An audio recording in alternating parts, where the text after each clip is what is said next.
You hear this a lot. I mean, it's very common, especially in self-help motivations. You need to be motivated, you have to have willpower, grit and perseverance are huge and important. And it's not that those qualities are not important. It's just that the way to develop them is different than what most people think. The people who appear to have the greatest self-control actually are just tempted the least. The way to get better willpower is to design an environment that tempts you less, not to say, let me just try harder. You build habits, and in the beginning you develop fluency and skill and ability, and things become easier. But after a little while, once a habit has been established, the downside of having a habit is that you can do it good enough on autopilot, which means that you start to overlook your mistakes. And that's kind of the challenge of continuous improvement. It's like a cycle. You know, it starts with awareness. If you're not aware of what your habits are or what your behavior is, you don't have a chance to change it.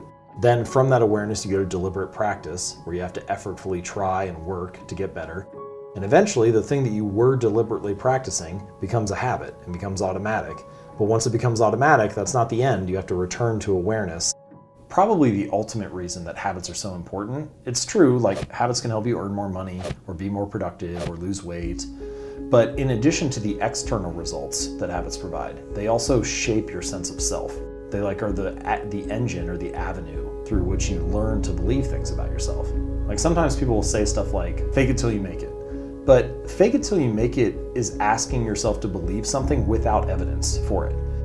And you can do that for a little while. You could do it for a day or a week. But eventually, I mean, there's a word for beliefs that don't have evidence behind them. It's delusion. And if you're deluding yourself, then eventually you give up on that. But the power of doing a better habit each day or casting a little vote for that type of person is that now you have evidence to root your belief in.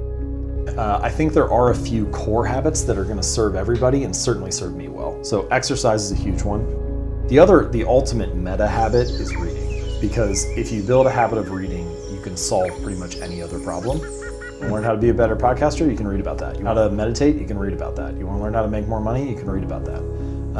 And so what you need is to develop a habit of reading, and then whatever problem you're facing at the time, you have a method for solving that. Writing, for me, is huge. I don't actually know what I think about something until I write about it.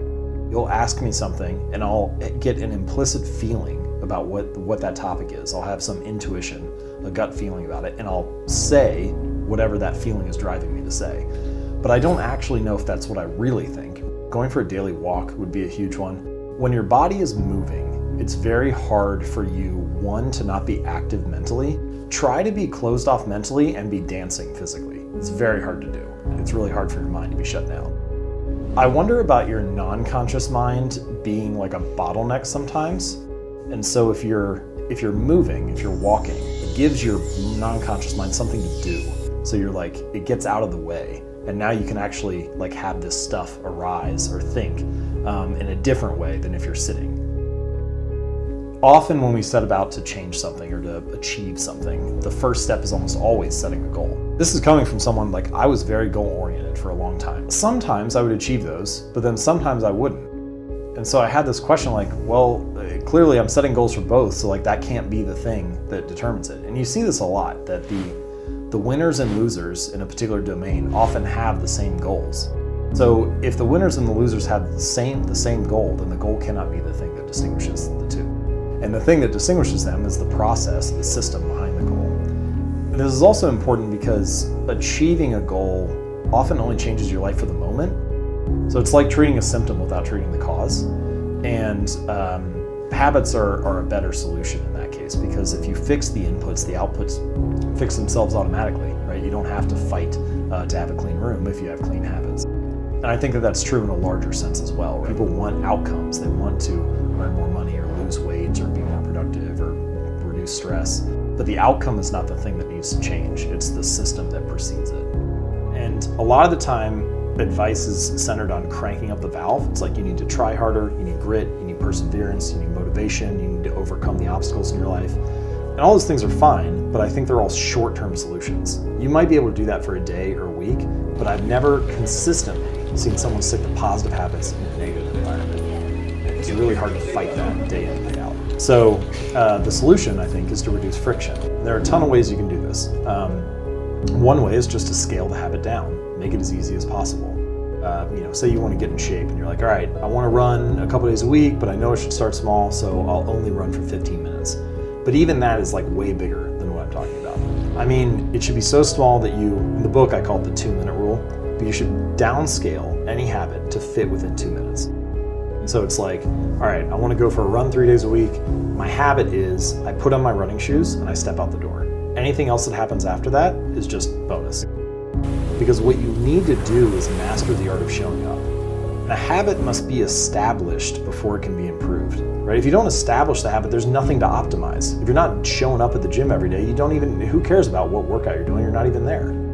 Be the person who shows up and puts their running shoes on every day before you worry about how far you're running, what kind of workout you're doing, and all that type of stuff.